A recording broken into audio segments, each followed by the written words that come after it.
Welcome, welcome, welcome, and happy Friday. Thank you very much, Meredith. I'm so excited to be here today.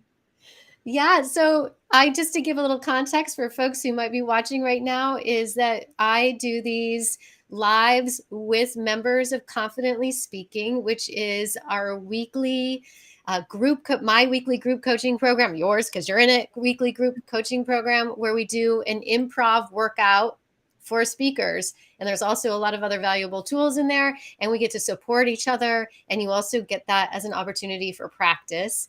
And I'm excited for our conversation today because you are in the educational space, and a lot has shifted and is always shifting in the educational space. And so I'm curious if you would just speak to our viewers, introduce yourself briefly, and then share with them your journey, a brief journey, and then where you're at now and where you hope things will go. Okay. Well, thank you, Meredith. Yeah. It's always a pleasure talking with you. And I have started my journey, my education journey, 30 years ago. So, 30 years ago, I was my own boss. So I could create my own curriculum. I could look at what standards or what areas, they weren't even called standards back then. They were the areas that I wanted to focus in on for the report cards, or if I wanted to have it all written out, I could write it all anecdotally out, or I could do like a checklist. That was all up to myself and our team. So then we could build whatever kind of program we want. If I wanted to do math in the morning, I could do math in the morning, science, social studies, however I wanted to integrate it, I could do all of those things. Mm-hmm. Um, probably about probably about maybe like 10 to 15 years into my career, things started to do a huge shift. So what they started to do was they started to pull down second grade into first grade into kindergarten. And they started to say, oh, second grade looks like a good fit for kindergarten. So they just started to push it down. So you can kind of see we went from developmentally appropriate to not developmentally appropriate pretty quickly. So we had, as teachers, we had to shift and Yeah. shift our gears. And this isn't just in my grade level, but this is throughout the grade levels. We're constantly shifting because things change. So then what ended up happening is we had to make it developmentally appropriate. So Okay. how do you still bring that fun back into school, knowing that the skills are they're challenging? We have some children that are going to be able to make it, some children that are not going to be able to make it. But if you make it where it's you have to do this, that's not going to work. So we have to make it fun, and we have to make it engaging and exciting for our students. So how do students learn best? They learn best with hands-on activities and bringing that excitement in and letting them help create those learning spaces. So I'm hearing this is awesome. I'm hearing a few things in there. So I just have a couple of questions. One is how you and your colleagues negotiate the constant changes is one question. And it sounds to me like you're keeping a pretty positive outlook, and there's a lot of hope in your voice for how education can transform and transform for the better. But I'm curious about that piece and how you're all able to support each other, because I know that the burnout rate in teachers is pretty high, especially these days. Right. So maybe let's start there, because that's pretty big Okay. question. And then I can ask my next question later. I get really excited and I want all the answers all at once. Okay, go Okay. ahead. So as far as burnout, you're absolutely right. So we take a look at working smarter and not harder. So what does that look like? That looks like a lot of teamwork. So we need to be able to work together as a team. So we do a lot of delegations and that kind of thing. So I'm on the teacher leadership team. I'm the leader of our kindergarten team. So before we begin a topic, it's always how can we save time? And how can we utilize our time the best? Because teachers were taking things home. And I just said, we need to protect our weekend times. And so let's figure out how we can protect those times. So we were just planning a zoo trip the other day. So how do you delegate the zoo trip. So we sat down and we said, I'll take care of this, you take care of that, this. And then so we all sat together and we all took care of it, but we could still talk. Oh, so what do you think about this idea? Take a look at this. And so we're revising each other's work, and then we're sending it on to our principal for, for evaluation to take a look at it. He said, tweak this, tweak that. We did that. We got it out. So it's all about efficiency. Yeah. So the more efficient you are, the better off you are. The other thing that I look at, like cleaning the classroom, takes a Mhm. lot of time. My students, that's their room. So it's not my room. It's their room for them to take care of. So the children help put away computers, which would have been after school time. I would have to do that. Those computers are put away. Not only are they put away, they're all charged. So, and then Mm. they also help take care of the floor and to pick up anything because it wasn't my mess. It was their mess. It wasn't our custodians' mess. It was Mhm. their mess. So it's just treating each other respectfully. I really appreciate that as a parent to a child who's in elementary school, is that these lessons at home are also being reinforced, at least in your classroom, which is fantastic. And I do feel like, yeah, that whole collaborative feel, for if we all just pitch in together, then things run a lot more smoothly and they're more efficient, like you said. Yes. So I'm curious about this piece when it comes to making the learning piece and setting up your classroom for success. And you've talked about inclusivity, and I'm curious if you could speak into that a little bit. Okay, so being inclusive to me is planning it in the forefront. So you don't plan inclusive classroom where you get a look at your class list and you're like, oh, I have this IEP, or I see, oh, this child may have extra needs. What I do is I take a look at being inclusive. So you can see behind me, this is my Mhm. classroom, and on the walls, it's very plain. On the Mhm. floor, there's color. And so we have flexible seating groups, and those have colors on the chairs, but everything on the walls is pretty plain because if you have attention deficit disorder, ADHD, you Mhm. are going to you can't focus. And so Yeah. you really want the things that are hanging up are the things that are important in the classroom. So I don't have anything that's not important to the children's learning up on the walls. All of the children's artwork is, or like their units of study or their inquiry cycle pieces are all outside in the hallway for people to see and for them to look at in Mhm. the hallway. But it doesn't come into the classroom, so it doesn't distract from the learning. So, what I do is I take a look also for autism too, because we have children that are on the autism spectrum. So, behind me, you'll see a lamp. So, Mhm. I can turn those lamps on. And what happens with the lamps is that it will cut down on the fluorescent lights. It'll take that away. Children on the autism spectrum can see the little flickering of the lights. So I will dim those lights, and I can also turn off the lights like over here so that way they can see the board better, and I can lower the shade so I can adapt the environment to their particular needs at that particular time. So somebody says, I have a headache.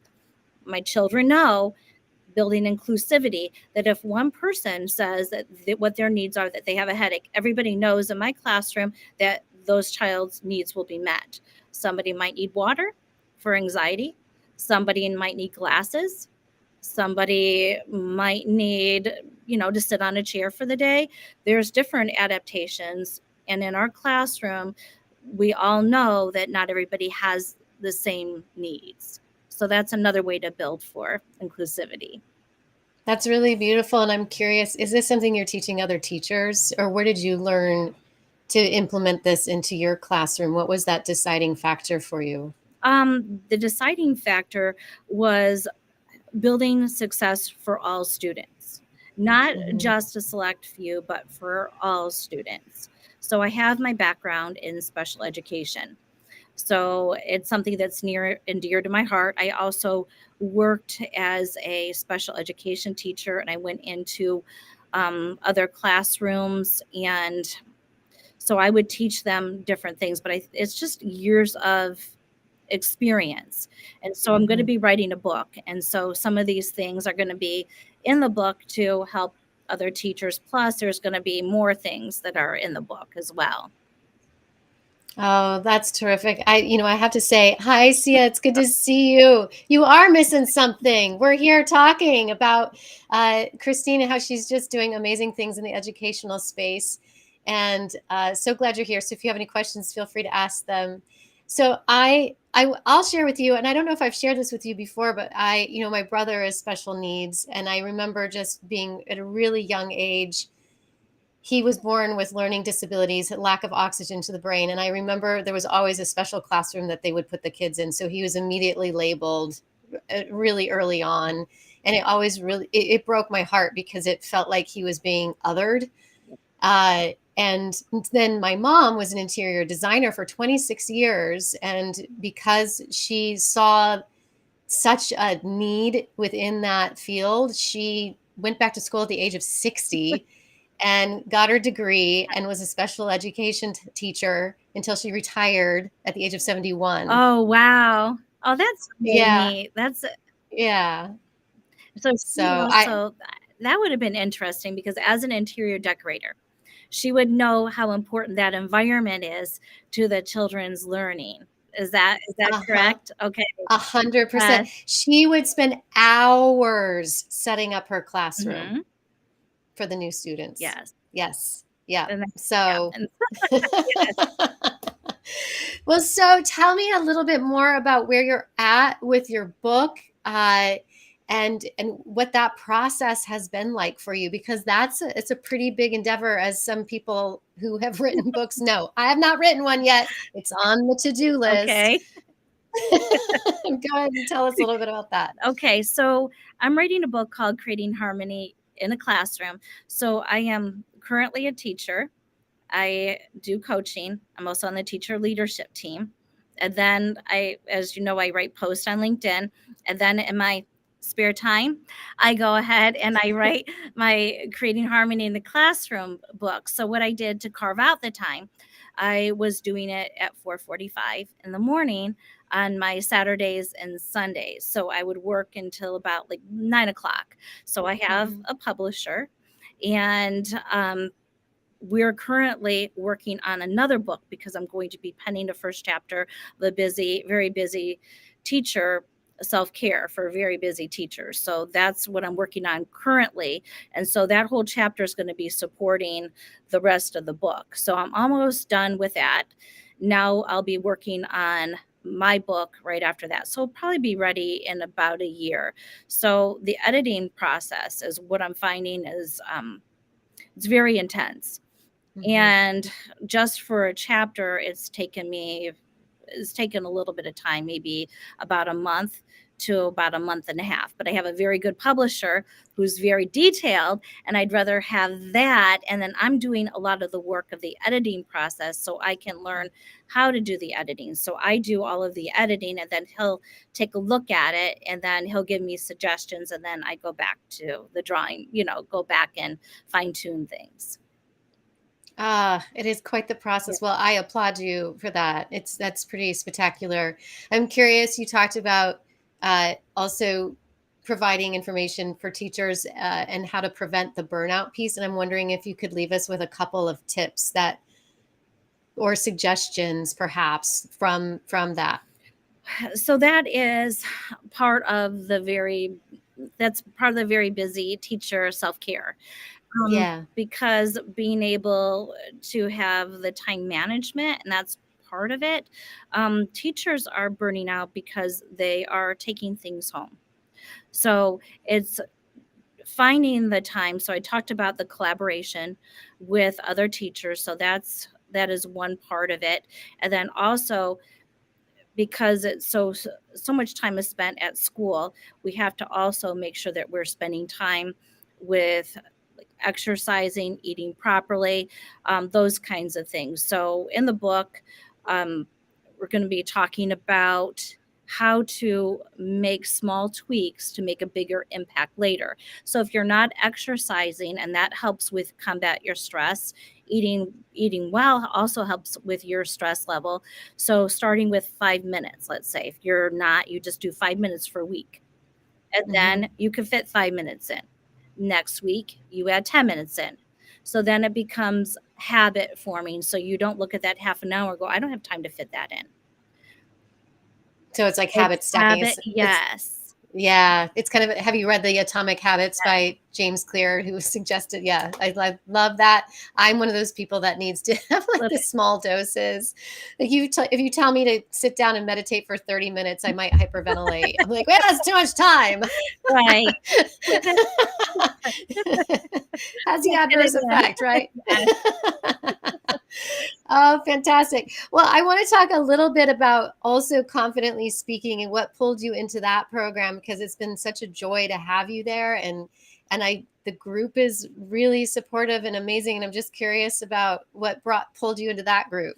Okay, so we had a one-on-one conversation, and I was really excited. I think I found you on LinkedIn. I can't exactly remember how we ended up connecting, but I ended up having to schedule you way out, just so you know. So it wasn't just like a little bit of time. So I had to schedule you out a couple months from when on your calendar because you're hard to get into.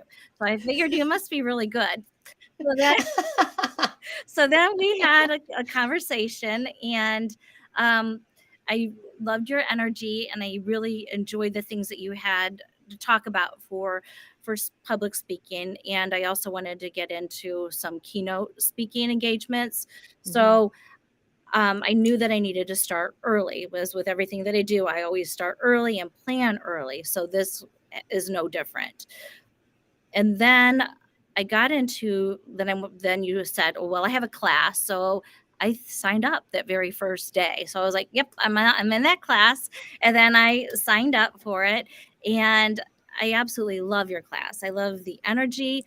I enjoy the yes and, because to me that's one of the it's one of your the signature things that I think of you and your program is a yes and. What else can we do? How can we expand ourselves? And when I think about things, I also use that as yes and try to expand on that. And even like when I go into our team meetings, because what you teach also goes into other areas of our lives. Hmm. Oh, terrific. Well, it's been really fun. I started it about 2.5 years ago, and I was like, I don't know if I can teach improv every week. I was like, am I gonna? And I have to say, you all give me so much energy, and honestly, I've said the word joy like 3 or 4 times because that's how I feel, and I really appreciate how supportive everybody is of each other and each other's growth in that group. It's been really neat to see that unfold in the way that it has. So, thank you for being a part of that group. Um, Christine, I would love for people, because we also have this broadcast on YouTube as well. So I am going to put up, I love that Restream now has these handy dandy little QR codes. So if you are watching on YouTube, you can follow Christine on LinkedIn and find her, because I know that once this book is released and you're already making such an impact and making such a difference in the world of education, that you're going to continue to make even a larger impact. And then when you have that keynote and you get to use your voice and get in front of more audiences, you're going to be changing the way that things have been working and making them better. So I want to applaud you for that, because I know it's not easy. Thank you. That's my You're welcome. and that is my goal, because I went on LinkedIn for a different goal. My goal was like 2 years out because I'm going to be retiring.